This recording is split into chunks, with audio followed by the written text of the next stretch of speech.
जी कैफेट, आज के लेक्चर का आगाज करते हैं। आज हमारा इस पूरे चैप्टर का सबसे अहम लेक्चर है। अटेंटिव हो के आपने सुनना है, छोटे छोटे कंसेप्ट्स हैं। लेकिन लेक्चर स्टार्ट करने से पहले मुझे ये बता दीजिए, कल के लेक्चर में जो चीज़ें हमने पढ़ी आपको समझ आ गई? उनमें कोई प्रॉब्लम तो नहीं है? कोई क्वेश्चन पूछना चाहते हो तो पूछ लें। सैम्पलिंग रिस्क और नॉन सैम्पलिंग रिस्क की एग्जांपल देखिए। अगर सैम्पलिंग की वजह से हम देखिए डिटेक्शन रिस्क क्या है? मिस स्टेटमेंट डिटेक्ट ना कर पाना। सैम्पलिंग रिस्क क्या है? अगर मिस स्टेटमेंट सैम्पलिंग की वजह से हम डिटेक्ट नहीं कर पाए, ये सैम्पलिंग रिस्क है। और अगर मिस स्टेटमेंट सैम्पलिंग के अलावा किसी और वजह से, यानी ऑडिटर की वजह से, उसकी नाअहली की वजह से मिस स्टेटमेंट डिटेक्ट नहीं कर पाए, ये नॉन सैम्पलिंग रिस्क है। ठीक है, हमने 100 में से 40 आइटम सेलेक्ट की। जो आइटम नंबर 75 थी, जो सिलेक्शन में नहीं आई, उसमें गड़बड़ थी, मिस स्टेटमेंट थी, हम डिटेक्ट नहीं कर सके। कौन सा रिस्क है? सैम्पलिंग रिस्क, क्योंकि सैम्पलिंग की वजह से हुआ है ना। सैम्पलिंग रिस्क में ऑडिटर का कसूर नहीं है। क्यों? स्टैंडर्ड इजाजत देते हैं सैम्पलिंग करने की। अच्छा, और अगर उन्हें 40 में से मिस स्टेटमेंट होती जो हमने सेलेक्ट किया है, ये नॉन, क्योंकि इस मिस स्टेटमेंट को डिटेक्ट ना करने का कसूर सैम्पलिंग का नहीं है, ऑडिटर का। ये non sampling risk. Non sampling risk में ऑडिटर को माफी नहीं मिलती। ठीक है, तो सैम्पलिंग रिस्क की डेफिनेशन से थोड़ी ना टेक्निकल वर्ड्स में लिखी हुई है। सिंपल इसकी डेफिनेशन ये है, सैम्पलिंग की वजह से जो ऑडिटर मिस स्टेटमेंट आइडेंटिफाई नहीं कर पाता, वो सैम्पलिंग रिस्क है। और सैम्पलिंग के अलावा किसी और रीजन की वजह से, यानी अपनी नाअहली की वजह से काम सही प्लान नहीं किया, परफॉर्म नहीं किया, सुपरवाइज नहीं किया, रिव्यू नहीं किया, टीम ठीक नहीं थी, इसकी वजह से अगर ऑडिटर मिस स्टेटमेंट को डिटेक्ट ना कर पाए, नॉन सैम्पलिंग रिस्क है। क्लियर हो गया? सैम्पलिंग रिस्क की डेफिनेशन थोड़ी सी आपको टेक्निकल वर्ड्स में लगेगी, लेकिन जब आप इसके ऊपर गौर करेंगे समझ आ जाती है कि risk that auditor's conclusion based on sample might be different from the conclusion if entire population would have been tested. ठीक है, थोड़ा सा सोचेंगे ना, अच्छा अगर सारी पॉपुलेशन टेस्ट करते तो कुछ और कंक्लूजन होता। सैंपल की बेस पे कुछ, मैंने 40 आइटम सेलेक्ट की सैंपल में, उसकी बेस पे मैंने कहा पॉपुलेशन ठीक है। अगर मैं 100 की 100 चेक करता तो 75 नंबर भी आ जाती। उस सूरत में कंक्लूजन होता कि पॉपुलेशन गलत है, लेकिन सैंपल की बेस पे मेरा कंक्लूजन डिफरेंट है। सारी पॉपुलेशन टेस्ट करता तो कंक्लूजन डिफरेंट होता। ये किस वजह से है? सैंपलिंग। इसी वजह से, क्योंकि सारी पॉपुलेशन टेस्ट नहीं की। क्लियर हो गया जी? जी, और कोई क्वेश्चन? जी जी पूछिए। सैम्पलिंग में भी तो हम सिलेक्शन परफॉर्म करते हैं, ट्रांजैक्शंस को सिलेक्ट करते हैं, तो फिर सैम्पलिंग में और सिलेक्शन में क्या फर्क है? सैम्पलिंग में और सिलेक्शन में क्या फर्क है? सिलेक्शन कई तरीकों से हो सकती है। सिलेक्शन कई तरीकों से हो सकती है। ठीक है, सिलेक्शन अपनी मर्जी से, प्रिंसिपल साहब ने कहा एक स्टूडेंट को इनाम देना है, अपनी मर्जी से कर सकते हैं। मैंने कहा ये स्टूडेंट मुझे, जाओ भाई इनाम ले जाओ। ये भी सिलेक्शन का तरीकाकार है। सिलेक्शन एवं तरीका अकड़ बकड़ बम्बे वो करके भी कर सकते हैं, ये भी सिलेक्शन का तरीकाकार है। सिलेक्शन के बहुत से तरीकेकार है ना। ठीक है, तो सैम्पलिंग उनमें से एक तरीका है, सैम्पलिंग के अलावा भी तरीके हैं। ठीक है, सिलेक्शन के 3 तरीके बताए ना आपको। Selection mean 100% selection, specific item selection, sampling. 100% की भी एग्जांपल दी, स्पेसिफिक आइटम की भी एग्जांपल दी, और सैम्पलिंग को हम डिटेल में पढ़ रहे हैं। क्लियर हो गया मेरे भाई? तो यूं कह लीजिए, sampling is a method of selecting items. Sampling is a type of selecting items. Item को सेलेक्ट करने का एक तरीका है सैम्पलिंग। जी मेरे भाई। करता उन्होंने कहा सर सैंपल कैसे पॉपुलेशन को रिप्रेजेंट कर सकता है? देखिए 100% परफेक्टली रिप्रेजेंट नहीं करता सैंपल पॉपुलेशन को, लेकिन एक रिप्रेजेंटेटिव, रीजनेबल रिप्रेजेंटेटिव हो जाता है अगर सैंपलिंग अच्छे तरीके से की हो, सैंपल सही तरीके से उठाया हो। ठीक है, देखें अगर मैं यूं सैंपल करूं, क्लास में से कुछ बच्चे उठाने हैं जो कि क्लास का रिप्रेजेंटेटिव हो, अब ये सैंपल क्लास का रिप्रेजेंटेटिव होगा कि नहीं होगा, ये मेरे मेथड के ऊपर डिपेंड करता है। अगर मैं कहूं 10 बच्चे 20 बच्चे उठाने हैं, मैं कहूं ये टॉप के 20 ये सारे उठा के भेज दिए, क्या ये रिप्रेजेंटेटिव है? एंड से सारे उठा के भेज दिए, ये रिप्रेजेंटेटिव नहीं है। और हर बेंच में से एक एक बच्चा उठा के भेजा, ये बेहतर रिप्रेजेंटेटिव है। हालांकि अभी भी 100% रिप्रेजेंटेटिव नहीं है, लेकिन बेहतर। तो इस तरीके से हम एक आइडियल रिप्रेजेंटेटिव तो नहीं कभी भी उठा पाते, लेकिन एक रीजनेबल, अगर कभी आइडियल या परफेक्ट रिप्रेजेंटेटिव सैंपल का हम उठाने के काबिल होते हैं ना, सोचिए फिर सैंपलिंग रिस्क 0 हुआ करता। अगर सैंपल पॉपुलेशन का 100% रिप्रेजेंटेटिव होता, सैंपलिंग रिस्क होता ही इस वजह से है कि वो पॉपुलेशन का 100% रिप्रेजेंटेटिव नहीं होता। सवाल से सवाल ना उठाया करें आप लोग, अपना सवाल है 10 दफा पूछे, उसके सवाल से सवाल ना पूछे। नॉन सैम्पलिंग रिस्क में लाइन लिखी हुई है 8 शुड बी 0। इसका मतलब क्या है कि नाअहली, अगर ऑडिटर की नाअहली है ना, उसकी वजह से कोई मिस स्टेटमेंट डिटेक्ट नहीं कर सका, उसकी माफी नहीं है, गोली मार दो उसको। Non sampling risk should be 0 का मतलब क्या है कि इनएडिक्वेट प्लानिंग, इनएडिक्वेट परफॉर्मेंस, इनएडिक्वेट सुपरविजन रिव्यू, ये नहीं होनी चाहिए, इसकी कोई माफी नहीं है। ये 1% भी हुई ना तो ऑडिटर को पकड़ लेंगे। हाँ, इनहेरेंट इसकी वजह से हो सकती है, इसलिए तो सैम्पलिंग रिस्क की इजाजत है। लेकिन इनहेरेंट इसमें कहीं पे ये था कि ऑडिटर इनएक्सपीरियंस्ड है, वो भी लिमिटेशन है। ऑडिटर के पास नॉलेज नहीं है, वो भी वो था लिमिटेशन नहीं जी।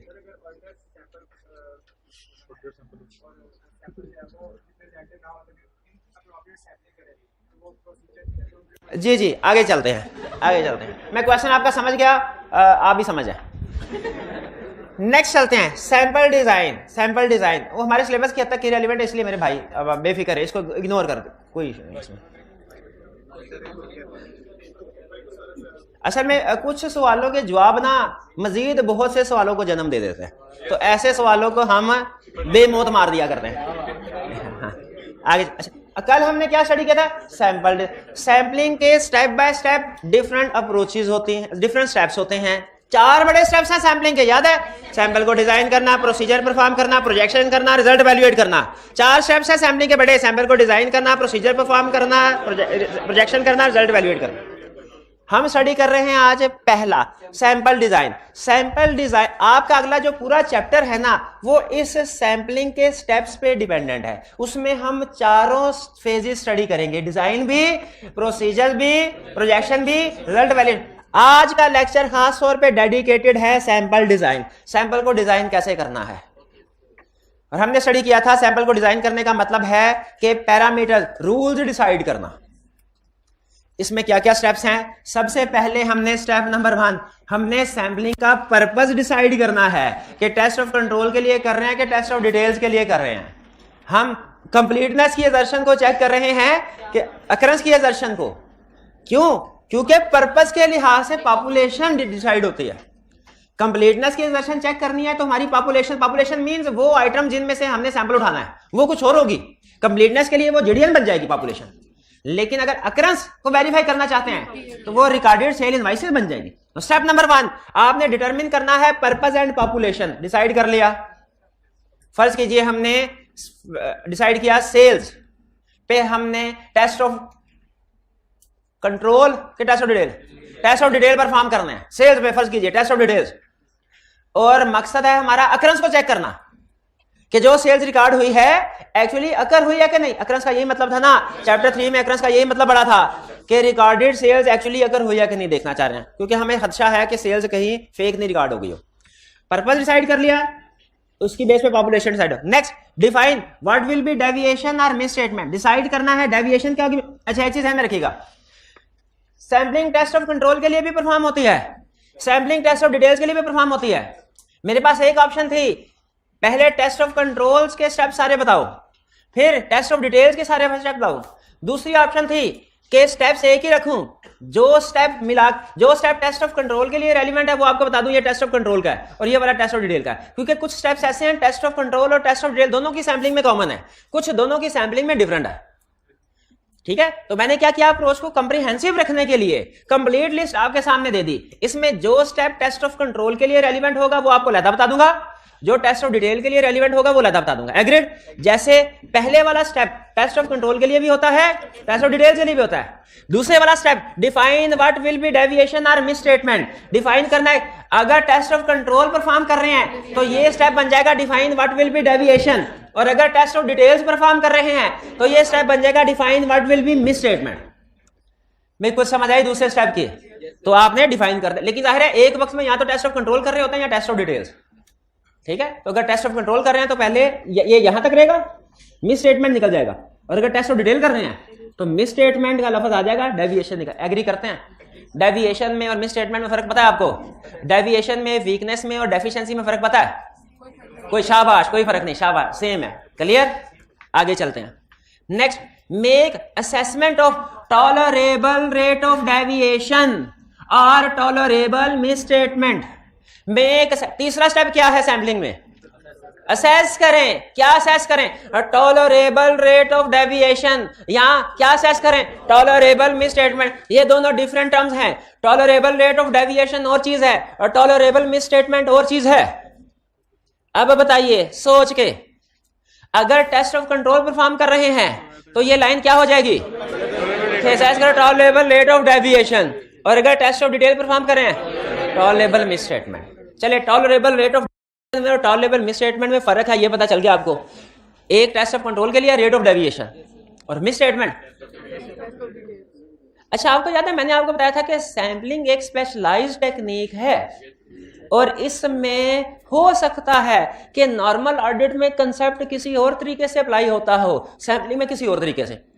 दो तीन कंसेप्ट ऐसे हैं जो कि सैम्पलिंग, दो तीन टर्म्स या कंसेप्ट ऐसे हैं जो सैम्पलिंग में ही यूज होते हैं, इसके अलावा और किसी चैप्टर और किसी प्रोसीजर में यूज नहीं होते। दो तीन कंसेप्ट ऐसे हैं। वो कौन से हैं कंसेप्ट? एक प्रोजेक्शन का। प्रोजेक्शन सैम्पलिंग में करते हैं, सैम्पलिंग के अलावा प्रोजेक्शन नहीं करते। अगर आप स्पेसिफिक आइटम सिलेक्शन कर रहे हो प्रोजेक्शन नहीं करेंगे। 100% आइटम को सिलेक्ट करें प्रोजेक्शन नहीं करेंगे। सैम्पलिंग करें तभी प्रोजेक्शन करें। एक और आपको इंटरेस्टिंग बात बताऊं, एक फर्क तो ये बता दिया ना आपको कि सैम्पलिंग में प्रोजेक्शन होती है, नॉर्मल ऑडिट में नहीं होते। दूसरा फर्क, नॉर्मल ऑडिट में स्कोप लिमिटेशन होती है, सैम्पलिंग में स्कोप लिमिटेशन नहीं होती। ये कल डिस्कशन हुई थी ना। जिस मसले को, गड़बड़ को नॉर्मल ऑडिट में हम स्कोप लिमिटेशन कहते हैं, सैम्पलिंग में उसे क्या कहते हैं? डेविएशन। डेविएशन, ठीक है। क्योंकि नॉर्मल ऑडिट में हम ओपिनियन को जब मॉडिफाई करते हैं ना तो हम कहते हैं कि उसको डिफरेंट 3-4 टाइप्स बता देते हैं। सैम्पलिंग में हमारे सिर्फ दो ही कंक्लूजन होते हैं, दो तरह। या तो पॉपुलेशन ठीक है या गड़बड़ है, बस। गड़बड़ किस किस्म की है ये सैम्पलिंग में नहीं एक्सप्लेन किया जाता। नॉर्मल ऑडिट में एक्सप्लेन करते हैं कि मॉडिफाइड ओपिनियन है, क्वालिफाइड ओपिनियन है, तो मिस स्टेटमेंट की वजह से है कि इसको नॉर्मल ऑडिट में डिस्कस करते हैं। लेकिन सैम्पलिंग में अगर कोई गड़बड़ हो तो हम उसके आगे फर्दर टाइप डिस्कस नहीं करते कि ये स्कोप लिमिटेशन है कि मिस स्टेटमेंट है। इसीलिए चाहे स्कोप लिमिटेशन चाहे मिस स्टेटमेंट, उसको इकट्ठा करके एक ही कैटेगरी में ले आते हैं। वो क्या कैटेगरी है? वो क्या? Miss statement. तो पहला फर्क क्या बताया आपको कि सैम्पलिंग में प्रोजेक्शन होती है, नॉर्मल ऑडिट में प्रोजेक्शन नहीं होती। दूसरा फर्क क्या बताया? नॉर्मल ऑडिट में स्कोप लिमिटेशन होती है, सैम्पलिंग में स्कोप लिमिटेशन नहीं होती। वो सैम्पलिंग में उसको कहां क्लासिफाई करते हैं? डेविएशन। तीसरा फर्क, नॉर्मल ऑडिट में मटीरियलिटी का कंसेप्ट यूज होता है, सैम्पलिंग में उस मटीरियलिटी के कंसेप्ट की एप्लीकेशन तो है लेकिन उसका नाम मटीरियलिटी नहीं है। उसका नाम मटीरियलिटी नहीं। नॉर्मल ऑडिट में जिसको मटीरियल कहते हैं ना, सैम्पलिंग में उसे टॉलरेबल कहते हैं। अगर आप थोड़ा सा सोचें तो कंसेप्ट मिलता है। मटीरियलिटी का मतलब भी यही होता है, ये मटीरियलिटी लेवल है ना मेरा, अगर इससे नीचे नीचे गड़बड़ होंगी ना तो मैं कहूंगा ठीक है, बर्दाश्त कर लूंगा। मटीरियलिटी से बर्दाश्त मतलब मैं कहूंगा ठीक है, और उससे ऊपर की होंगी मैं बर्दाश्त नहीं करूंगा। मैं कहूंगा या तो इसको ठीक करो वरना मैं ओपिनियन क्वालिफाई करने लगाऊं। मटीरियलिटी में यही होता है ना। सिमिलर कंसेप्ट है टॉलरेबल का। अगर आपका टॉलरेबल का लेवल ये है ना और उससे नीचे नीचे की गड़बड़ है तो आप बर्दाश्त करेंगे। आप कहेंगे ठीक है, पॉपुलेशन ठीक है, हालांकि सैंपल में हमें थोड़ी बहुत प्रॉब्लम नजर आए लेकिन वो टॉलरेबल से कम थी इसीलिए पॉपुलेशन ठीक है। लेकिन अगर ये गड़बड़ सैंपलिंग में गड़बड़ मिले और वो टॉलरेबल से ऊपर चली जाए, हम कहेंगे ना अब टॉलरेट नहीं करना हमने, अब बर्दाश्त नहीं करना, अब शोर मचा देना, क्या गड़बड़ है, गड़बड़ है। टॉलरेबल सोचे, टॉलरेबल और मटीरियलिटी का काम करने का तरीकाकार बैक एंड पे एक ही है। इसीलिए कहा जाता है कि जो टॉलरेबल है ना ये बेसिकली एप्लीकेशन ऑफ मटीरियलिटी है इन सैम्पलिंग। लेकिन पूरी सैम्पलिंग में आप लफ्ज मटीरियल नहीं देखें, मटीरियलिटी का वर्ड यूज नहीं करेंगे सैम्पलिंग के अंदर। सैम्पलिंग के चैप्टर के अंदर क्या वर्ड यूज करेंगे? टॉलरेबल का। अगर टेस्ट ऑफ डिटेल्स परफॉर्म कर रहे हैं उसे कहेंगे टॉलरेबल मिस स्टेटमेंट। अगर टेस्ट ऑफ कंट्रोल परफॉर्म कर रहे हैं उसे कहेंगे टॉलरेबल रेट ऑफ डेविएशन। शाबाश, समझ आया? Make assessment of tolerable rate of deviation और टॉलरेबल मिस। आसान अल्फाज में क्या कह रहा है? आसान अल्फाज में कि अगर आप टेस्ट ऑफ कंट्रोल परफॉर्म कर रहे हो उसका मटीरियलिटी लेवल डिसाइड कर लो, और अगर टेस्ट ऑफ डिटेल परफॉर्म कर रहे हो उसका मटीरियलिटी लेवल डिसाइड कर लो। सैम्पलिंग में टेस्ट ऑफ कंट्रोल के मटेरियलिटी लेवल को क्या कहते हैं? Tolerable rate of deviation. Sampling में टेस्ट ऑफ डिटेल्स के मटेरियलिटी लेवल को क्या कहते हैं? Tolerable misstatement. ठीक है, ये आसान कंसेप्ट है। अब जिन अल्फाज में वो कंसेप्ट बता रहा है वो अल्फाज यूज कर लें, करें। टॉलरेबल मिसस्टेटमेंट पूछे सर, टॉलरेबल मिसस्टेटमेंट क्या होता है? कंसेप्चुअली बताऊं कि स्टैंडर्ड के अल्फाज में? कंसेप्चुअली टॉलरेबल मिसस्टेटमेंट का मतलब है materiality level.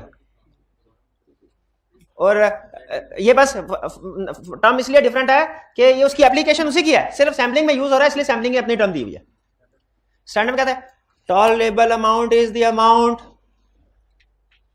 Amount set by auditor, determined by auditor. Tolerable amount is the amount of misstatement set by auditor for which auditor obtains assurance that actual misstatements in population do not exceed from this amount. Clear हुआ? फिर से सुने। Tolerable misstatement is the amount of misstatement जो कि auditor set करता है for which, और इसके बारे में ऑडिटर तसल्ली करता है क्या कि पॉपुलेशन में इस अमाउंट से ज्यादा की मिसस्टेटमेंट ना हो। देखिए यही कह रहा है। Tolerable misstatement is the amount set bye auditor in respect of which for which auditor obtains assurance. क्या एश्योरेंस ऑब्टेन करता है?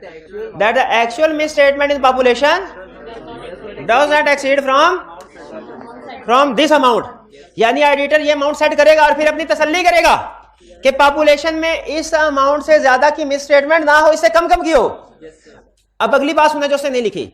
अगर इससे कम की मिसस्टेटमेंट होगी तो ऑडिटर कहेगा कि पॉपुलेशन ठीक है, और अगर इससे ज्यादा की मिसस्टेटमेंट होगी तो ऑडिटर क्या कहेगा?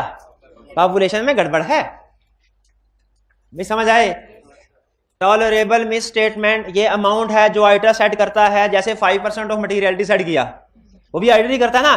Tolerable misstatement is the amount set bye auditor, और इसके बारे में ऑडिटर प्रोसीजर परफॉर्म करके एश्योरेंस ऑब्टेन करेगा, तसल्ली करेगा क्या कि जो पॉपुलेशन में मिसस्टेटमेंट है ना, यानी ऑडिटर ये देख रहा होता है कि मैंने सैंपलिंग करके जो भी मिसस्टेटमेंट आइडेंटिफाई की, उनको जो भी प्रोजेक्शन की, और प्रोजेक्शन करने के बाद जो मुझे मिसस्टेटमेंट आई वो इस टॉलरेबल मिसस्टेटमेंट से ज्यादा ना हो। अगर उससे कम हो, ज्यादा ना हो का मतलब क्या है? कम हो। अगर उसकी जो मिसस्टेटमेंट जो ऑडिटर ने आइडेंटिफाई किए हैं, जो प्रोजेक्शन वगैरह किया है, अगर वो टॉलरेबल मिसस्टेटमेंट से कम होगी, ऑडिटर क्या कहेगा? पॉपुलेशन ठीक है। और अगर उससे ज्यादा होगी, पॉपुलेशन में गड़बड़ है। क्लियर हुई है बात? नहीं समझ आई? फिर से हाँ, ये जो कंपैरिजन करेगा ना, ये काम करने के बाद करेगा, लेकिन ये जो लेवल डिसाइड करना है ना टॉलरेबल, ये अभी कर लेगा। अभी कर देखिए, ये जो कंपैरिजन मैं करवा रहा हूं ना आपको कि ऑडिटर ने जो मिसस्टेटमेंट आइडेंटिफाई की वो देखेंगे टॉलरेबल से ज्यादा है कि कम है, ये कंपैरिजन एंड में करेगा, जाहिर है प्रोसीजर परफॉर्म करने के बाद। लेकिन यहां पे टॉलरेबल मिसस्टेटमेंट को डिटरमिन तो अभी कर लेगा ना। अभी मैं आपको टॉलरेबल मिसस्टेटमेंट समझा रहा हूं, प्रोजेक्शन तो नहीं समझा रहा। प्रोजेक्शन तो नहीं समझा रहा, वो तो मैंने आपको साथ ही साथ इसका इस्तेमाल भी बता दिया क्या होगा। टॉलरेबल मिसस्टेटमेंट का कंसेप्ट समझाने के साथ साथ मैंने आपको एक एडिशनल कंसेप्ट भी समझा दिया। वो क्या कि इस टॉलरेबल मिसस्टेटमेंट का इस्तेमाल क्या होता है? जो मटेरियलिटी का इस्तेमाल होता है। मटेरियलिटी का इस्तेमाल क्या होता है कि सारा काम करने के बाद जो मिसस्टेटमेंट सामने आती है, हमने कंपेयर करके देखते हैं कि इससे ऊपर है कि नीचे है। नीचे हो तो हम कहते हैं ओके सारा कुछ, और अगर मिसस्टेटमेंट मटेरियलिटी लेवल से ऊपर हो जाए हम कहते हैं गड़बड़ है। उसी तरह यहां पे एग्जैक्टली वही काम हो रहा है। हम तकरीबन उसी तरीके से कैलकुलेशन करेंगे, उसको बस नाम क्या दे देंगे? Tolerable misstatement. ठीक है, amount set bye auditor inspect of auditor assurance that. अच्छा, ये कैलकुलेशन कैसे होगी इसको छोड़िए, ऑडिटर 5% ही समझे आप। ठीक है, that actual misstatement in population does not exceed from this. Clear हो गया ये? अच्छा, ये बात मैंने बताई आपको आधी, कोई बता सकता है बाकी की आधी बात क्या है? हाँ, ये मैंने आपको बताया है, एक्सप्लेन किया है tolerable misstatement. Tolerable rate of deviation भी यही कंसेप्ट, 100% नहीं 99.9% यही कंसेप्ट। क्या? Tolerable rate of deviation is the rate of deviation set bye auditor in respect of which auditor obtain assurance that actual deviation in population does not exceed from this rate of deviation. क्यों भला? क्योंकि अगर actually जो auditor ने काम किया और actual rate of deviation जो वो इस टॉलरेबल से एक्सीड किया तो ऑडिटर क्या कहेगा? कंट्रोल्स वीक है। और अगर इस टॉलरेबल रेट से कम हुई पॉपुलेशन में डेविएशन, कंट्रोल स्ट्रांग है। तो टॉलरेबल रेट ऑफ डेविएशन की एप्लीकेशन भी वैसी ही है, यानी ऑडिटर स्टार्ट में सैंपलिंग परफॉर्म करने से पहले एक मटेरियलिटी लेवल सेट कर लेता है कि 5% तक डेविएशन हुई तो ठीक है, ये 5% टॉलरेबल रेट ऑफ डेविएशन है। फिर ऑडिटर कैलकुलेशन करता है कि एक्चुअली पॉपुलेशन में कितनी डेविएशन है। प्रोसीजर परफॉर्म करने के बाद अगर एक्चुअली पॉपुलेशन में डेविएशन 7% निकले तो ऑडिटर क्या कहेगा? कंट्रोल्स में गड़बड़ वीक है। और अगर एक्चुअली 3% निकले कंट्रोल, तो ये हमारा थ्रेशहोल्ड जो है जिसके साथ हमने कंपेयर करना है कि पॉपुलेशन में कितने मिसस्टेटमेंट डेविएशन सामने आई है, इस को क्या कहते हैं? Tolerable rate of deviation. अब समझ आई आपको? Tolerable rate of deviation is the rate of deviation set bye auditor for which auditor obtain assurance that actual deviations in population do not exceed from this rate of. अच्छा, ये क्यों लिखा है do not exceed? Do not exceed का मतलब क्या है? यानी कम कम रहे, क्योंकि अगर एक्चुअली डेविएशन इस टॉलरेबल से कम कम रहेंगी तो ऑडिटर क्या कहेगा? कंट्रोल स्ट्रांग है। और अगर उसकी डेविएशन जो उसने आइडेंटिफाई की टॉलरेबल से ज्यादा हो गई तो कहेगा कंट्रोल्स वीक है। तो ये एक तरह से मटेरियलिटी लेवल की तरह काम करता है। जो टॉलरेबल रेट ऑफ डेविएशन या टॉलरेबल मिसस्टेटमेंट है ना, ये मटेरियलिटी की तरह काम करता है। हम प्रोसीजर परफॉर्म करने के बाद जो भी गड़बड़ होती है उसे फिर इसके साथ कंपेयर कर लेते हैं। अगर इस लेवल से कम कम की हो तो हम कहते हैं ओके, सैंपलिंग से एविडेंस मिल गया, सैंपलिंग ने हमें सफिशिएंट एप्रोप्रिएट एविडेंस दे दिया। जैसे वो था ना एनालिटिकल प्रोसीजर में जो डिफरेंस आया उसको देखा एक्सेप्टेबल डिफरेंस, उसे कम कम है तो हमने कहा ओके, उससे ज्यादा है तो हमने कहा नहीं और काम भी करो और काम भी करो। एग्जैक्टली वही कंसेप्ट यहां पे है कि सैंपलिंग में हमने एक्सेप्टेबल डिफरेंस को क्या नाम दिया हुआ है? वहां पे भी एनालिटिकल प्रोसीजर में भी एक्सेप्टेबल डिफरेंस के साथ लिखा था ना, वो मटेरियलिटी है, मटेरियलिटी ही है। तो यहां पे भी ये जो टॉलरेबल जिसको कह रहे हैं मटेरियलिटी ही है। हम प्रोसीजर परफॉर्म करने के बाद जो बाद में सीखेंगे भी, हम उसके रिजल्ट को कंपेयर करते हैं इस टॉलरेबल के साथ। अगर टॉलरेबल से कम कम हो, अगर मिस स्टेटमेंट या डेविएशन जो भी आप कर रहे हैं टेस्ट कंट्रोल टेस्ट, अगर टॉलरेबल से कम हो तो हमारा कंक्लूजन क्या होगा? ठीक है पॉपुलेशन। और अगर उससे ज्यादा हो तो गड़बड़ है।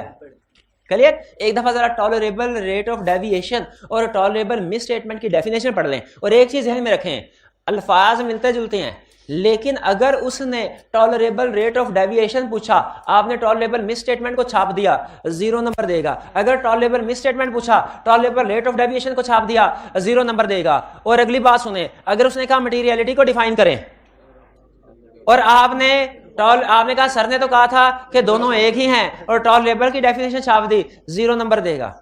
और अगर आपको लगे नहीं टॉलरेबल रेट ऑफ डेविएशन की डेफिनेशन मुश्किल है, मटेरियलिटी की आसान है और सर ने कहा है दोनों एक ही हैं, तो अगर उसने एग्जाम में टॉलरेबल रेट ऑफ डेविएशन पूछा, आपने मटेरियलिटी छाप दिया, तो देखिए मिलते जुलते हैं कंसेप्ट, बैक एंड पे कंसेप्चुअल वर्किंग सेम है, लेकिन बहरहाल दोनों कंसेप्ट डिफरेंट है। मटेरियलिटी नॉर्मल ऑर्डर में यूज होता है और tolerable rate of deviation, tolerable miss statement sampling के अलावा आप पूरे दुनिया के जितने भी स्टैंडर्ड किताबें हैं देख लें, सैंपलिंग के अलावा ना ये टर्म आपको और कहीं चैप्टर में नहीं मिलेगी। टॉलरेबल रेट ऑफ डेविएशन और टॉलरेबल मिस कहीं नहीं मिलेगी, गारंटी के साथ कह रहा हूं। अभी याद कर लेंगे, अभी हुई नहीं, 3-4 दफा तो बोल बैठा हूं, अभी हुई नहीं। क्या क्या अल्फाज यूज होंगे? Set bye auditor in respect of which auditor obtains assurance that actual rate of deviation in population does not exceed from this। ये क्लियर हो गया? एक तरह से हमने मटेरियलिटी लेवल, ठीक है, काम तो बाद में करना है, मिस स्टेटमेंट बाद में ढूंढेंगे, पहले मटेरियलिटी लेवल डिसाइड कर लिया।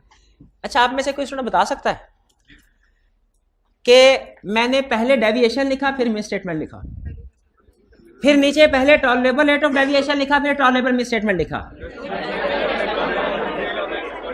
इसलिए कि हालांकि अगर मैं इनको आगे पीछे भी कर दूं ना तो दुनिया का कोई बंदा मुझे गलत साबित नहीं कर सकता। यही फर्क है आई कैप की बुक में और हमारे वाले के है, वो भी ठीक, गलत नहीं है, गलत नहीं है, ठीक है। इक्का दुक्का जगह पे इख्तलाफात हो सकते हैं प्रोफेशनल्स के, वो नेचुरल होते हैं, गलत नहीं, लेकिन क्या है कि वो उस्ताद नहीं है ना बनाने वाला, प्रोफेशनल है, मेरे से ज्यादा कंपिटेंट होगा और मैं वाकई इस बात को मानता हूं, मेरे से ज्यादा एक्सपीरियंस होगा, लेकिन वो उस्ताद नहीं है, उसे नहीं पता स्टूडेंट का माइंड कैसे काम करता है, किन किन मसलों पे आके फंसता है।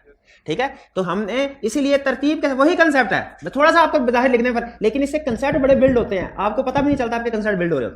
तो इसलिए आपने भी याद रखे, जब कभी ये इस तरह की चीजें लिखनी है ना, तो सिर्फ सही नहीं लिखना, उसको लॉजिकल अरेंजमेंट के साथ भी लिखना, इजी भी करके लिखना। स्टूडेंट के लिए असूल होता है कि चीजें सिर्फ ठीक होना काफी नहीं है, चीजों का आसान होना भी जरूरी होता है। आगे चलते हैं, make assessment of expected rate of deviation or expected misstatement. ये लो, और टॉलरेबल समझ नहीं आ रही थी और एक और रेट ऑफ डेविएशन आ गया, और टॉलरेबल मिसस्टेटमेंट समझ नहीं आ रही थी और एक और मिसस्टेटमेंट आ गई एक्सपेक्टेड। ये एक्सपेक्टेड रेट ऑफ डेविएशन क्या है और एक्सपेक्टेड मिसस्टेटमेंट क्या, दोनों में फर्क क्या है? Explain with the help of an example. ये भाई हैं, ये घर जाके नहीं पढ़ते, केस स्टडीज में नहीं करते, होम असाइनमेंट नहीं करते, क्लास में बैठ के शोर मचाते रहते हैं। एक ये भाई, एक दूसरे भाई हैं, वो भाई चुप करके बैठे रहते हैं, काम करते रहते हैं, होम असाइनमेंट करके आते हैं, कोई चीज समझ में ना आए सवाल पूछ भी लेते हैं, असाइनमेंट भी करते हैं, टेस्ट भी देते हैं। अब सुनिए आई कैप के यही उनकी ये जिंदगी बना रहे हैं अब। स्टूडेंट को मैंने कहा भाई आपने घर जाके असाइनमेंट करनी होती है, 2 घंटे की ज्यादा से ज्यादा काम होता है, कैलकुलेटेड आपको टास्क दिए जाते हैं ना, 2 घंटे का काम है, और दूसरे भी 2 सब्जेक्ट और 3 सब्जेक्ट आपने पढ़ाए होते हैं, 6 घंटे होंगे सिर्फ। ठीक है, तो आपने घर जाके और करना क्या होता है, 6 घंटे पढ़ना, पढ़ लें। तो कहता है सर फैमिली को भी टाइम देना होता है। तो सारे तेरी कौन सी फैमिली है टाइम देना, हमारी फैमिली तो खुद कार्य होगी, शुक्र है निकला घर से, कहते हैं निकला घर से, कहते हैं बाहर ही जाओ बाहर है? भाई कोई और भी काम करना है, यही काम करना है कि ये भी करना है? अच्छा तो अच्छा तो ये भी पेपर देने गया आई कैप का, वो भी पेपर देने गया आई कैप का, दोनों के लिए आई कैप का टॉलरेबल रेट ऑफ डेविएशन कितना है? 50। दोनों के लिए यह है टॉलरेबल, यानी 50 तक की गलतियां करेंगे तो आई कैप पास कर देगा, 50 से ज्यादा यानी 50 से नीचे करेंगे आई कैप कहेगा छोटी मोटी गड़बड़ ओके पास, और 50 से ज्यादा करेंगे आई कैप कहेगा फारग। टॉलरेबल दोनों के लिए एक है। अब सोच के बताइए भाई, चुप करके बैठना, सोच के बताइए, इनका एक्सपेक्टेड रेट ऑफ डेविएशन या मिसस्टेटमेंट और इनका expected rate of deviation same होगा कि फर्क है? इनका एक्सपेक्टेड रेट ऑफ इनका एक्सपेक्टेड कम है और इनका एक्सपेक्टेड रेट ऑफ डेविएशन ज्यादा है। यह है फर्क टॉलरेबल में और एक्सपेक्टेड में, यह है फर्क टॉलरेबल में एक्सपेक्टेड में। ठीक है, एक्सपेक्टेड। अच्छा मुझे यह बताइए, नहीं समझ आई? टॉलरेबल का मतलब है वो लेवल जिससे नीचे के, फॉर एग्जांपल 5% है मटेरियलिटी लेवल, हमारा टॉलरेबल लेवल कितना हो गया? 5%। टॉलरेबल लेवल हमारा सारे क्लाइंट के लिए एक जैसा होता है, ऐसे 5% ऑफ प्रॉफिट मटेरियलिटी लेवल यही होता है ना। लेकिन एक क्लाइंट आपका ऐसा है वो थका हुआ है, उसमें FA पास लोग अकाउंटिंग कर रहे हैं, कोई तजर्बा नहीं है उन्हें अकाउंट्स बनाने का। दूसरा क्लाइंट ऐसा है जिसमें चार्टर्ड अकाउंटेंट काम कर रहे हैं, 10-12 साल से काम कर रहे हैं। बताइए मटेरियलिटी लेवल यानी टॉलरेबल दोनों में सेम है? लेकिन एक्सपेक्टेड मिसस्टेटमेंट दोनों में सेम है क्या? किसी में कम है, किसी में ज्यादा है। यही समझा रहा हूं। एक्सपेक्टेड का मतलब होता है कि हमारा अंदाजा इस क्लाइंट पे इस एरिया में कितनी मिसस्टेटमेंट आने वाली है। मेरा अगला क्वेश्चन आपसे ये है, इस स्टेज पे हमने अभी प्रोसीजर परफॉर्म करने तो शुरू किए ही नहीं, सैंपल डिजाइन पहले है, प्रोसीजर वाला स्टेप बाद में है। प्रोसीजर अभी परफॉर्म करने हमने इस स्टेज पे नहीं ना शुरू किए, ये डिजाइन स्टेज पे। तो हमें कैसे पता चल गया एक्सपेक्टेड मिस स्टेटमेंट या एक्सपेक्टेड रेट? शाबाश, पास्ट एक्सपीरियंस से या अंडरस्टैंडिंग ऑफ एंटिटी से। अंडरस्टैंडिंग स्टेज पे हो सकता है आपको क्लाइंट के बारे में पता चल गया हो, ये तो फारिग है। ठीक है, रिस्क असेसमेंट, शाबाश, रिस्क असेसमेंट, अंडरस्टैंडिंग से मुराद रिस्क असेसमेंट ही है, तो पढ़ा हुआ है ना। Risk assessment procedure to obtain understanding of entity and internal control to assess, तो इसका मतलब अंडरस्टैंडिंग ऑफ एंटिटी से रिस्क असेसमेंट एक ही बात है बहरहाल। ठीक है, तो एक्सपेक्टेड समझ आ गया, टॉलरेबल रेट ऑफ डेविएशन और टॉलरेबल मिसस्टेटमेंट समझ आ गया, expected rate of deviation expected misstatement समझ आ गया क्या है, शाबाश। और एक्सपेक्टेड के फैक्टर्स क्या है, ये पास्ट का एक्सपेक्टेड कैसे डिसाइड करते हैं, पास्ट प्रायर ईयर का एक्सपीरियंस, या इसी साल का रिस्क असेसमेंट स्टेज का एक्सपीरियंस? रिस्क असेसमेंट पहले हो चुकी होती है ना, test of control, test of detail, risk assessment stage का एक्सपीरियंस, ठीक है। ये आ गया हमारा expected date of deviation, expected misstatement. आगे चलें, नेक्स्ट है हमारा सैम्पलिंग अप्रोच। सैम्पलिंग अप्रोच क्या है? सैम्पलिंग अप्रोच कहते हैं, अच्छा यहां तक समझ आ रहा है ना, कोई प्रॉब्लम तो नहीं है, ठीक है। सैम्पलिंग अप्रोच होती है काम सैम्पलिंग करने का तरीकाकार, सैम्पलिंग करने का तरीकाकार। मैं आपसे कहूं फॉर एग्जांपल कि आप मुझे एक एप्लीकेशन लिख के दें, आपने कहा सर 2 दिन पहले मेरी तबीयत बहुत ज्यादा खराब हो गई थी, मैं आ नहीं सका, लेक्चर मिस हो गए, बराए मेहरबानी मुझे 2 दिन के लिए ना एक्सेस दीजिए ऑनलाइन सिस्टम की, मैं ताकि लेक्चर ले लूं। हमने कहा अच्छा ठीक है, एप्लीकेशन लिख के दिखाओ, साथ में वो डॉक्टर का जो भी प्रेस्क्रिप्शन वगैरह सर्टिफिकेट जो भी एविडेंस अटैच करो, प्रिंसिपल साहब के पास ले जाओ। आपने एप्लीकेशन लिखी। एप्लीकेशन लिखने के 2 तरीके हैं, पहला तरीका मैनुअल, दूसरा तरीका है with the help of computers, type कर लें भाई, ठीक है। अच्छा बताइए किस मेथड की इजाजत है? दोनों की, कोई फर्क तो नहीं है, सब दोनों की इजाजत है, लेकिन हर एक के अपने अपने प्लस और माइनस है, हर एक के अपने प्लस माइनस है, इजाजत दोनों की है। एग्जैक्टली उसी तरह सैंपलिंग के अंदर भी हमारी 2 अप्रोचेस हैं सैंपलिंग करने की। एक अप्रोच कहलाती है स्टैटिस्टिकल और दूसरी कहलाती है नॉन स्टैटिस्टिकल। स्टैटिस्टिकल अप्रोच क्या है? आप सैंपलिंग करते हुए स्टैटिस्टिकल टूल्स की हेल्प ले, सैंपलिंग करते हुए स्टैटिस्टिकल टूल्स की हेल्प ले। कुछ याद आया स्टैटिस्टिकल टूल से? स्टैट की टेक्निक यूज करें, सैंपलिंग करते हुए स्टैटिस्टिकल टेक्निक यूज करें, उससे स्टैटिस्टिकल सैंपलिंग कहेंगे। याद आया? Probability, random number, test of hypothesis, और उसमें रिस्क भी होता था, सैंपलिंग रिस्क कहते थे उसको, सैंपलिंग रिस्क कहते थे। चलो कोई ना कोई रिस्क होता था, अल्लाह जाने कोई ना कोई रिस्क होता था उसमें, ठीक है। क्या स्टैट में ये रिस्क वाला कोई टॉपिक होता था? क्या स्टैट में प्रोबेबिलिटी वाला कोई टॉपिक होता था? क्या स्टैट में रैंडम नंबर वाला टॉपिक होता था? तो जब आप स्टैटिस्टिकल टेक्निक के जरिए से सैंपलिंग करें तो ऐसी सैंपलिंग को क्या कहेंगे? सैंपलिंग। और ज़हन में रखिएगा स्टैटिस्टिकल सैंपलिंग वो जमाना गया जब हम बड़े बड़े फार्मूले, समेशन एफ क्या होता था, x minus x bar divided by इसमें पता नहीं क्या क्या होता था, वो गए। अब सारी कैलकुलेशन चुटकियों में होती है। अब की स्टैटिस्टिकल, आज के दौर में स्टैटिस्टिकल टेक्निक जो हम अप्लाई करते हैं कैलकुलेटर पे नहीं करते, किस पे करते हैं? कंप्यूटर्स पे करते हैं। तो इसका मतलब है स्टैटिस्टिकल टेक्निक्स में कंप्यूटर इस्तेमाल होता है। और नॉन स्टैटिस्टिकल टेक्निक कौन सी है? अगर आप सैंपलिंग करते हुए स्टैटिस्टिकल टेक्निक यूज ना करें यानी तो नॉन स्टैटिस्टिकल हो जाएगा। यानी अगर आप प्रोबेबिलिटी थ्योरी यूज नहीं करते सैंपलिंग में, अगर आप रैंडम सिलेक्शन नहीं करते, अगर आप सैंपलिंग रिस्क की मेजरमेंट नहीं करते तो फिर वो कौन सी सैंपलिंग होगी? नॉन स्टैटिस्टिकल सैंपलिंग होगी।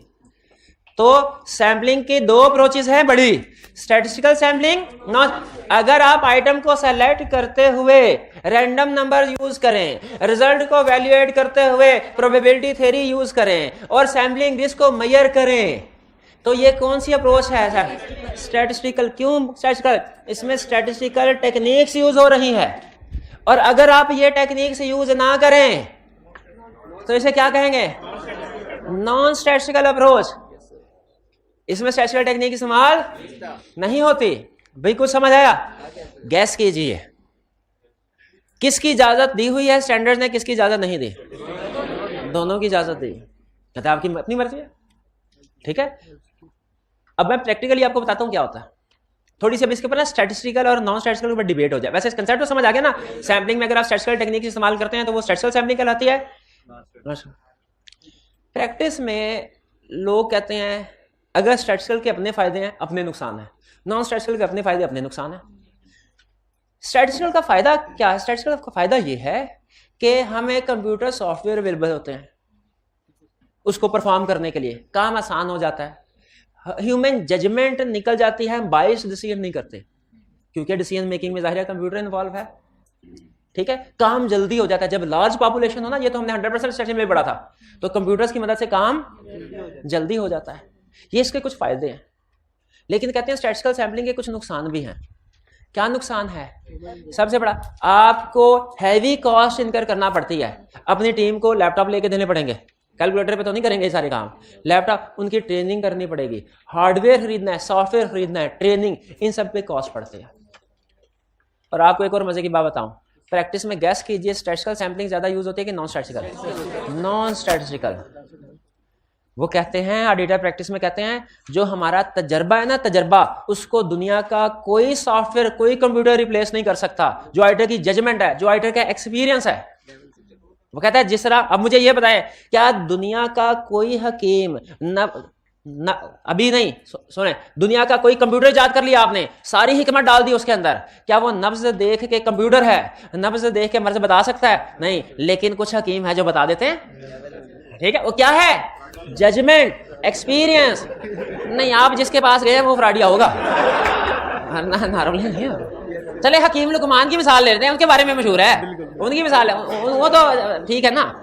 अच्छा हाँ जी, तो उसी तरह वो कहते हैं, याद रखें प्रैक्टिकली इसी तरह ऑडिटर के बारे में क्या मशहूर है भला? ऑडिटर के बारे में मशहूर है, ऑडिटर के सामने फाइनेंशियल स्टेटमेंट रखे ना, एक दफा फाइनेंशियल स्टेटमेंट में हाथ फेरता है ऑडिटर और बता देता है यहाँ पे मसला है, यहाँ पे मसला और यहाँ पे मसला है। दुनिया का कोई कंप्यूटर ये ऐसे बता सकता है? नहीं बता सकता। क्यों? कि ऑडिटर का जजमेंट है, उसका एक्सपीरियंस है।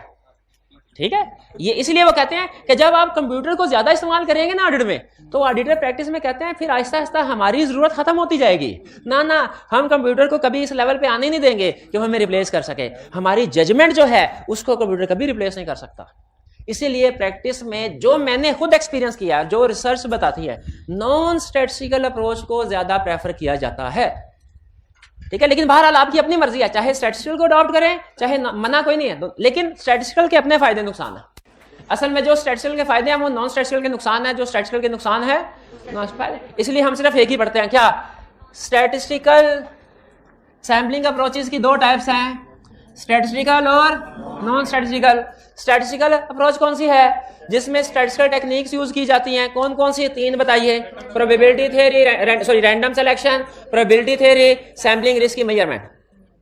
और जिनमें ये कैरेक्टरिस्टिक्स नहीं होती, स्टैटिस्टिकल के फायदे क्या हैं? पहला फायदा साइंटिफिक टेक्निक्स है, सॉफ्टवेयर यूज होते हैं, फार्मूला यूज होते हैं, साबित शुदा सारे फार्मूले, एक्यूरेट और प्रिसाइज कैलकुलेशन होती है। कंप्यूटर सारी कैलकुलेशन, सैंपल साइज क्या होगा, ठीक है, टोटल पॉपुलेशन कितनी डिवाइसेस हैं, कितना सैंपल होना चाहिए, free from bias, free from बायस।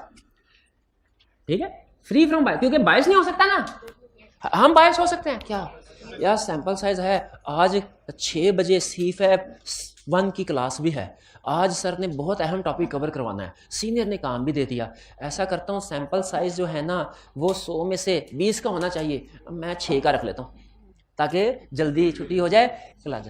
क्या हुआ? बायस हो गए कि नहीं हो गए? लेकिन अगर स्टैटिस्टिकल टूल यूज कर रहे हो, उसमें फार्मूला होते हैं ऑलरेडी कि पॉपुलेशन कितनी है, अमाउंट कितनी है, तो सैंपल कितना होना चाहिए। अगर उसको यूज करेंगे, क्या वो ये सोचेगा आपने आज जल्दी घर जाना है? नहीं, वो तो एक्यूरेट और precise free from bias calculation करेगा। ये फायदा है स्टैटिस्टिकल सैंपलिंग का। सॉफ्टवेयर अवेलेबल है, इंस्टॉल करें और काम करें, क्लिक करें। आपको पता है ना, ये जो बड़े बड़े फार्मूला होते हैं ना, एक्सेल छोटा सा सॉफ्टवेयर, मतलब कंपैरेटिवली जनरल सॉफ्टवेयर है, छोटा तो नहीं, जनरल सॉफ्टवेयर है, इसमें बहुत से फार्मूलाज अवेलेबल है स्टैट के, आपको खुद से कैलकुलेशन। लार्ज पॉपुलेशन में इसको यूज करना एफिशिएंट वे होता है, यानी ये कुछ प्रोसीजर अगर रूटीन नेचर के है ना, उनको कंप्यूटर खुद ही परफॉर्म कर वेरीफाई कर लेता है। डिसएडवांटेजेस क्या है स्टैटिस्टिकल सैंपलिंग के? ह्यूमन जजमेंट इन्वॉल्व नहीं है इसमें, उसको रिप्लेस कर देता है। इन्वेस्टमेंट और ट्रेनिंग की जरूरत है। स्टैट भूल गई होती है हमें, क्या याद है? भूल गई है। फार्मूला याद होना तो दूर की बात है, ये भी नहीं हमें बाज़ औक़ात याद होता कि टॉपिक्स कितने थे, किस में कौन सा टॉपिक अप्लाई करना है किस सिचुएशन में। मिसअंडरस्टैंडिंग हो जाती है कि नहीं हो जाती। और लार्ज सैंपल साइज, कंप्यूटर बाज़ औक़ात इसमें है लार्ज सैंपल साइज रख लेता है, क्योंकि काम उसने थोड़ी करना है, हमने करना है, और हमारी लेट शीडिंग हो जाती है, हमारी लेट शीडिंग हो जाए लार्ज सैंपल साइज। तो ये कुछ फायदे और नुकसानात हैं। कुछ आपको समझ आया क्या एडवांटेज और डिसएडवांटेज स्टैटिस्टिकल? तो बताइए ये सारे एडवांटेजेस और डिसएडवांटेजेस को सामने रखे, अगर मैं आपसे पूछूं, आप अगर प्रैक्टिस में जाएं तो स्टैटिस्टिकल अप्रोच को अडॉप्ट करेंगे कि नॉन स्टैटिक? अभी वोटिंग कराते हैं। कितने स्टूडेंट ऐसे हैं जो प्रैक्टिस में जाएंगे तो स्टैटिस्टिकल अप्रोच को पसंद करेंगे, और कितने ऐसे हैं जो नॉन स्टैटिस्टिकल को? शाबाश। नॉन स्टैटिस्टिकल, ठीक है, आपके अपने दोनों ठीक हैं, मैं ये नहीं कह रहा कि नॉन स्टैटिस्टिकल, दोनों ठीक है। प्रैक्टिस में असल में आपको बताता हूँ, प्रैक्टिस में बाजुकात बिग इंटरनेशनल लेवल पे ना जो फॉर्म्स होती हैं उनके साथ एफिलिएशन होती है, तो हमें उनकी बात माननी पड़ती है। जिस तरह आप जूनियर है ना, आप जब ट्रेनिंग करने के लिए जाते हैं तो पार्टनर की बात मानना पड़ती है। पार्टनर कहे पैसा कोई नहीं भाई, पैसे कोई क्लाइंट हमें पैसे नहीं दे रहे, कंप्यूटर खरीदने के लिए पैसे नहीं है, चाहो मैनुअल काम करो, तो आप नॉन स्टैटिस्टिकल अप्रोच लगाने में मजबूर है, वो भी ठीक। लेकिन अगर बिग 4 के साथ एफिलिएशन है फर्म की, और बिग 4 हमने कहा हमारी पॉलिसी ये है कि हम स्टैटिस्टिकल अप्रोच अडॉप्ट करते हैं, तो फिर स्टैटिस्टिकल अप्रोच होगी। लेकिन बहरहाल दोनों ठीक है, एडवांटेज डिसएडवांटेज अपनी जगह पे, दोनों जिसका आप दिल चाहे लाइक कर सकते हैं। क्लियर जी, आगे चलते हैं। लेकिन आगे चलने से पहले मुझे लगता है हमने काफी चीजें पढ़ ली हैं आज, छोटी छोटी है काफी, तो एक दफा क्विक रिवीजन हो जानी चाहिए। शाबाश, क्लास खत्म होने को नहीं कह रहा, क्विक रिवीजन को कह रहा हूं, ताकि थोड़ी ब्रेक हो जाए, आप भी थोड़ा रिफ्रेश हो जाए, उसके बाद आगे चलें। सैम्पलिंग परफॉर्म कर रहे हैं, सैम्पलिंग के 4 बड़े स्टेप्स कौन कौन से हैं? डिजाइन करना है, प्रोसीजर परफॉर्म करने हैं, प्रोजेक्शन करनी है, रिजल्ट्स की वैल्यूएशन करनी है। आज के लेक्चर में हम क्या कर रहे हैं? Sample design. सैंपल डिजाइन में कुछ स्टेप्स हैं जिनमें स्टेप बाय स्टेप हम काम करते हैं। सैंपल डिजाइन में सबसे पहला स्टेप क्या है? पर्पस और पॉपुलेशन डिसाइड करना। दूसरा स्टेप क्या है? डेविएशन और मिस स्टेटमेंट को डिफाइन करना। तीसरा स्टेप क्या है? डिटरमिन करना टॉलरेबल रेट ऑफ डेविएशन या tolerable miss statement. Fourth, expected rate of deviation, expected miss statement. Fifth, sampling approach decide करना, स्टैटिस्टिकल के नॉन स्टैटिस्टिकल। इसमें हमने स्टैटिस्टिकल के एडवांटेज और डिसएडवांटेज पढ़ लिए। वैसे किताब में आईकैप की बुक में स्टैटिस्टिकल की है, लेकिन अगर नॉन स्टैटिस्टिकल के एडवांटेज डिसएडवांटेज पूछ ले तो बता देंगे। इसको रिवर्स करते हैं, इसको रिवर्स करते हैं, आगे चलते हैं। ये क्या है? अच्छा, आपको ये पता है कि ऑडिटर 100% टेस्टिंग नॉर्मली नहीं करता, सैंपल बेस पे काम करता है। ऑडिटिंग स्टैंडर्ड्स ने ये तो बताया है कि ऑडिटर 100% टेस्टिंग नहीं करेगा, सैंपल साइज सेलेक्ट करके सैंपलिंग करके काम करेगा। लेकिन ये पूरे स्टैंडर्ड में कहीं पे नहीं बताया हुआ कि वो सैंपल साइज क्या होगा। यानी ऑडिटिंग स्टैंडर्ड ने ये नहीं बताया हुआ कि 100 आइटम्स हो तो उसमें से 70% सेलेक्ट करने चाहिए, 50% या 30%। ये उन्होंने कहा ऑडिटर की जजमेंट पे छोड़ दिया। लेकिन 100 से कम होना चाहिए, कितना ये नहीं बताया ऑडिटर की जजमेंट। लेकिन याद रखे प्रोफेशनल जजमेंट पे, और जजमेंट भी हमेशा कुछ ना कुछ फैक्टर्स पे बेस कर रही होती है, कुछ ना कुछ फैक्टर्स पे बेस कर रही होती है।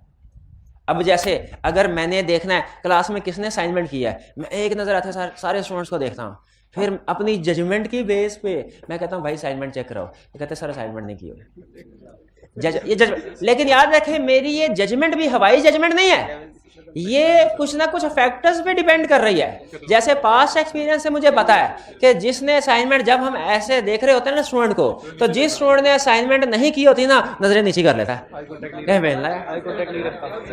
जैसे ड्राइविंग सिखाते हुए जो मोटरसाइकिल सिखाने में पहला असूल ये बताता है कि भाई इशारे पे सार्जेंट खड़ा होना, अगर ट्रैफिक वार्डन, और चाह तोड़ना, उसकी तरफ नहीं देखना, उसकी तरफ नहीं देखना। हाँ, जैसे उसकी तरफ देखा उसने बुला लेना है। एक उसकी तरफ नहीं देख, और दूसरा उससे जरा साइड पे होकर निकल जाना। हाँ बिल्कुल उसी तरह जिस स्टूडेंट ने असाइनमेंट नहीं की होती ना, वो बड़ा बाअदब और शरीफ बन के निगाहें जो आया बैठा होता। हमें पता चलता था भाई यही है जिसने असाइनमेंट। तो इसका मतलब एग्री करते हैं कि जो जजमेंट होती है ना, जजमेंट वो भी कुछ फैक्टर्स पे डिपेंड कर रही होती है। जजमेंट भी हवाई नहीं होती, प्रोफेशनल जजमेंट। तो उसने यही हमें बताया। याद रखें स्टैंडर्ड ने ये तो कहा कि सैंपलिंग बेसिस के ऊपर काम करें, लेकिन सैंपल साइज क्या होना चाहिए ये उसने खुद कैलकुलेट करके नहीं बताया, उसने हम पे छोड़ दिया। लेकिन कुछ फैक्टर्स बता दिए कि भाई ये फैक्टर्स होंगे तो सैंपल साइज बढ़ा देना, ये फैक्टर्स होंगे तो सैंपल साइज कम कर देना। चलो आज का बाकी का लेक्चर छोड़ा, आज सिर्फ यही कंसेप्ट हम पढ़ लें तो बहुत है। लेकिन अटेंटिव होके ये कंसेप्ट है, इसको क्रॉस किया है और कह रहे सर ये वाला पढ़ना आज हमने। तो ये कंसेप्ट ठीक है। हम सीखने क्या जा रहे हैं कि जब हमने सैंपलिंग करनी है तो सैंपल साइज क्या रखना है, कम रखना है कि ज्यादा रखना है सैंपल साइज। क्योंकि स्टैंडर्ड ने खुद हमें क्वांटिफिकेशन करके नहीं बताया, लेकिन स्टैंडर्ड ने हमें फैक्टर्स बता दिए कि ये फैक्टर हो तो सैंपल साइज कम कर लेना, ये फैक्टर हो तो सैंपल साइज ज्यादा कर लेना, ये फैक्टर्स हो तो सैंपल साइज कम, ये फैक्टर हो तो सैंपल साइज। स्टैंडर्ड में फैक्टर्स बताए हैं। तो अब मैं आपसे ये डिसीजन करवाना चाहता हूं कि जो स्टैंडर्ड्स ने हमें फैक्टर्स बताए हैं ना जो सैंपल साइज को इफेक्ट करते हैं, वो मैं 1 बाय 1 आपके सामने उसका नाम लूंगा और आपने बताना है इस फैक्टर की वजह से हमारा सैंपल साइज बढ़ेगा कि कम होगा। प्रैक्टिकली सारे फैक्टर्स को सामने रख के हम डिसीजन करते हैं, ठीक है। किसी क्लाइंट पे आप जाएंगे ना, उसमें हो सकता है रिपेयर एक्सपेंस के एरिया में आपने 100 में से 17 ट्रांजैक्शन सेलेक्ट करे, दूसरे क्लाइंट पे जाएं हो सकता है 100 में से 30 ट्रांजैक्शन सेलेक्ट करें, रिपेयर एक्सपेंस का एरिया। तो ये फर्क किस वजह से होगा? इन फैक्टर्स की वजह से। अगर ये फैक्टर्स मौजूद है फॉर एग्जांपल तो बढ़ गया, और नहीं है तो कम, वो डिपेंड करता है फैक्टर्स के ऊपर। स्टार्ट करें, अटेंटिव है, किताबें कर दे बंद, किताबें कर दे बंद, अटेंटिव हो जाए। पहले बताइए सैम्पलिंग करनी है टेस्ट ऑफ कंट्रोल की क्या टेस्ट ऑफ डिटेल्स की? टेस्ट ऑफ, शाबाश। जो टेस्ट ऑफ डिटेल की कहते हैं उसकी क्लास हो जाती, क्योंकि पहले टेस्ट ऑफ कंट्रोल करते हैं, शाबाश। अच्छा बताए टेस्ट ऑफ कंट्रोल की भी सैम्पलिंग होती है, टेस्ट ऑफ डिटेल्स की भी? किसकी सिखाऊं? पहले किसके? Test of control. सुन लें, सबसे पहले आपने मुझे बताना है, मैं फैक्टर बताऊंगा, आपने बताना है कि उसका इफेक्ट सैंपल साइज पे क्या होगा, इंक्रीज या डिक्रीज। अच्छा एक दो पहले मैं आपको सब सिखा दूं कि कैसे सोचना है, सोचना सिखा दूं, फिर आप उस लाइन पे सोचिएगा। टॉलरेबल रेट ऑफ डेविएशन, अगर tolerable rate of deviation increase हो जाए, यानी ये सारे फैक्टर इंक्रीज है, ठीक है, इस इंक्रीज का मतलब ये है, लेकिन आपने मुझे अटेंटिव सुन के फिर जवाब देना है। अगर tolerable rate of deviation increase हो जाए, sample size for test of control पे क्या फर्क पड़ेगा? अब देखिए सोचना कैसे है। Tolerable rate of deviation, tolerable rate of deviation का मतलब materiality, tolerable rate of deviation increase हो गया मतलब मटीरियलिटी इंक्रीज हो गया। मटीरियलिटी और रिस्क का सर ने बताया था इनवर्स रिलेशनशिप होता है। टॉलरेबल रेट ऑफ डेविएशन यानी मटीरियलिटी इंक्रीज तो रिस्क डिक्रीज, तो प्रोसीजर भी डिक्रीज, सैंपल साइज क्या होगा? डिक्रीज। जी कुछ समझ आया? ये हाइब्रिड वाले भाईजान आपको समझ आ गया? शाबाश, आगे चलते हैं। फिर दोबारा बताए। अच्छा ये तो आपको पता है ना, रिस्क और मटीरियलिटी का इनवर्स रिलेशनशिप है, ये तो पता है ना, शाबाश। और ये भी पता है कि टॉलरेबल रेट ऑफ डेविएशन बोले तो मटीरियलिटी लेवल, तो tolerable rate of deviation increase हुआ, टॉलरेबल, तो सैंपल साइज में क्या फर्क पड़ा? मटीरियलिटी लेवल इंक्रीज हो गया, टॉलरेबल मतलब मटीरियलिटी इंक्रीज, तो रिस्क क्या हुआ? कम, क्योंकि इनवर्स रिलेशनशिप, रिस्क कम तो प्रोसीजर भी कम, तो सैंपल साइज क्या होगा? कम हो गया। तो अगर tolerable rate of deviation increase हो जाए, sample size for test of control decrease हो जाएगा। समझ आई ये बात? एक मिनट ठहरे, रिस्क और मटीरियलिटी का इनवर्स रिलेशनशिप कैसे है ये पूछ रहे हैं भाईजान। ये जब मैंने पहली दफा आपको बताया था ना, उस वक्त भी ये कहा था मेहरबानी आपकी इसके बारे में नहीं सोचना, कोई तो बात जो मैं बोलूं तो मान लें सर ने सही बोली होगी। मान लें रिस्क और मटीरियलिटी का इनवर्स रिलेशनशिप होता है, बोले रिस्क और मटीरियलिटी का इनवर्स रिलेशनशिप होता है, रिस्क और मटीरियलिटी का इनवर्स रिलेशनशिप होता है। आगे चलें। Expected rate of deviation increase हो जाए, अब एक्सपेक्टेड रेट ऑफ डेविएशन का मतलब क्या है?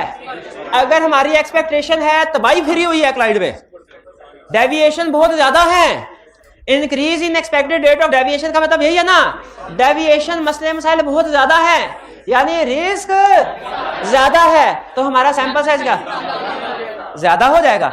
High risk high procedure, low risk low procedure, यही तो पड़ा है। क्लियर हो गया? चलिए, तो अगर increase in expected rate of deviation है तो sample size for test of control क्या है? आगे चलें। डिजायर्ड लेवल ऑफ इंश्योरेंस, अगर ऑडिटर का डिजायर्ड, अच्छा लेवल ऑफ इंश्योरेंस क्या होता है? रीजनेबल है कि लिमिटेड है? अगर desired level of insurance increase हो यानी रीजनेबल, तो सैंपल साइज भी क्या होगा? इंक्रीज हो जाएगा। और अगर desired level of insurance decrease हो जाए, सैंपल साइज भी डिक्रीज। यही वजह है कि ऑडिट में काम ज्यादा करते हैं और रिव्यू में काम कम करते हैं, इसलिए कि ऑडिट में लेवल ऑफ इंश्योरेंस ज्यादा है। अगर लेवल ऑफ इंश्योरेंस ज्यादा है तो काम भी ज्यादा करना पड़ेगा, और रिव्यू में लेवल ऑफ इंश्योरेंस कम है, अगर लेवल ऑफ इंश्योरेंस कम है तो काम भी कम करना पड़ेगा। ये बात समझ आई? अब बताएं, ऑडिटर रिलाइज ऑन कंट्रोल। अगर ऑडिटर कंट्रोल्स पे रिलाई करना चाहता है तो टेस्ट ऑफ कंट्रोल्स ज्यादा करने पड़ेंगे, और अगर ऑडिटर कंट्रोल्स पे रिलाई कम करना चाहता है टेस्ट ऑफ कंट्रोल्स कम करने पड़ेंगे, और अगर ऑडिटर कंट्रोल्स पे रिलाई करना ही नहीं चाहता तो टेस्ट ऑफ कंट्रोल परफॉर्म ही नहीं करेगा।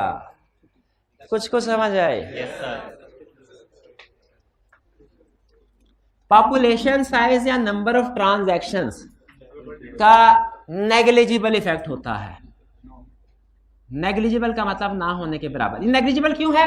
अगर आप कहेंगे तो मैं कल एक्सप्लेन कर दूंगा, वरना जरूरत नहीं एक्सप्लेन करने की। कहेंगे तो कल एक्सप्लेन कर दूंगा। भाई कुछ समझ आई? टेस्ट ऑफ कंट्रोल में कैसे सोचना है, समझ आई? टेस्ट ऑफ डिटेल में कैसे सोचना है? अब सुनिए अभी आप बताएंगे।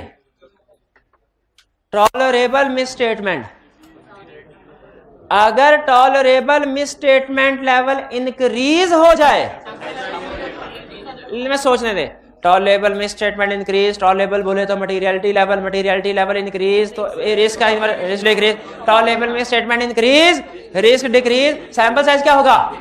डिक्रीज। भाई ये समझ आया आपको? अब बताइए, एक्सपेक्टेड मिसस्टेटमेंट अगर डिक्रीज हो जाए, सैंपल साइज पे क्या फर्क पड़ेगा? डिक्रीज, क्योंकि रिस्क कम हो जाएगा। अच्छा आपने नोट किया, कभी मैं इंक्रीज कह रहा हूं कभी डिक्रीज कह रहा हूं, कभी कंफ्यूज करने के लिए। आप नहीं हो रहे, लेकिन शाबाश शाबाश, ठीक है। फिर से बताइए, अगर टॉलरेबल मिसस्टेटमेंट डिक्रीज हो जाए तो sample size for test of control पे क्या फर्क पड़ेगा? फिर से सुन लें, अगर हाँ जी टॉलरेबल मिसस्टेटमेंट डिक्रीज हो जाए, sample size for test of control पे क्या फर्क पड़ेगा? कोई फर्क नहीं पड़ेगा, क्योंकि और से सुन लें, अगर टॉलरेबल मिसस्टेटमेंट डिक्रीज हो जाए तो sample size for test of control पे क्या फर्क पड़ेगा? आपने इंक्रीज डिक्रीज को तो पकड़ लिया, टेस्ट ऑफ कंट्रोल है कि टेस्ट ऑफ डिटेल, इसको स्किप कर गए। आई क्या आप ये दोनों तरीकों से दाव मारता है, कभी वो आपको इंक्रीज और डिक्रीज में फंसाएगा, और कभी आपको test of control test of detail में। आपको ये ध्यान में रखना है कौन सा फैक्टर किधर एलिमेंट है। आप यहां पे लिखेंगे tolerable misstatement is not a relevant factor for sample size of test of control. ये आंसर है इसका, डिक्रीज नहीं है, इंक्रीज नहीं। समझ आई बात की? Desired level of assurance decrease, sample size for test of control में क्या फर्क पड़ेगा? यस, ये इधर भी यही है। डिजायर्ड लेवल ऑफ एश्योरेंस तो कॉमन है, ऐसे ना कहे, अभी सीखा है। डिजायर्ड लेवल ऑफ एश्योरेंस तो उधर भी है, ठीक है। Desired level of assurance increase तो sample size for test of detail increase, और अगर सैंपल अगर desired level of assurance decrease, sample size भी डिक्रीज। भाई समझ आ रही है कि नहीं? आपने कुछ भी नहीं करना, सिर्फ इंक्रीज डिक्रीज का फैसला करना है सोच के, सिर्फ इंक्रीज और कुछ भी नहीं करना। लेकिन अगर ये फैसला गलत तो क्वेश्चन गलत। जैसे वो बीआरएस में होता था ना, सिर्फ ये फैसला करना था आइटम ऐड में जाएगी कि लेस में जाएगी, लेकिन अगर गलत साइड पे कर दी तो। स्ट्रैटिफिकेशन ऑफ पॉपुलेशन, स्ट्रैटिफिकेशन से क्या होता है? स्ट्रैटिफिकेशन कहते हैं किसको है? क्लासिफिकेशन से क्या होता है? रिस्क कम होता है, याद है? स्ट्रैटिफिकेशन से सैम्पलिंग रिस्क कम हो, तो अगर स्ट्रैटिफिकेशन की गई है तो सैंपल साइज क्या होगा? कम हो जाएगा। शाबाश।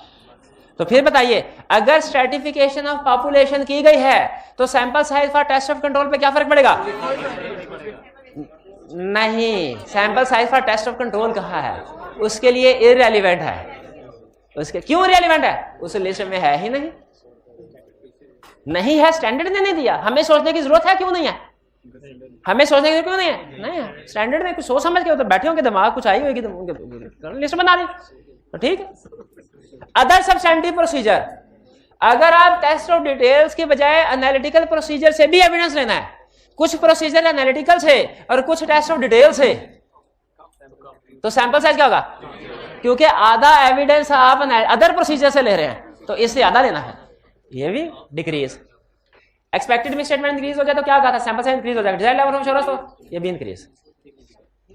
पॉपुलेशन बेहतरीन, शाबाश, नेग्लिजिबल, नेग्लिजिबल। अगर जरूरत नहीं है, अगर आप कहेंगे तो ये कल समझा दूंगा आपको पॉपुलेशन साइज वाला पार्ट, नेग्लिजिबल की जरूरत नहीं। क्लियर? अच्छा मुझे बता सकते हैं आप कि मैंने ये स्किप करके ये क्यों करवाया, हालांकि ये भी करवा सकता था क्योंकि इसकी केस स्टडीज है और मैं चाहता था असाइनमेंट करके आए।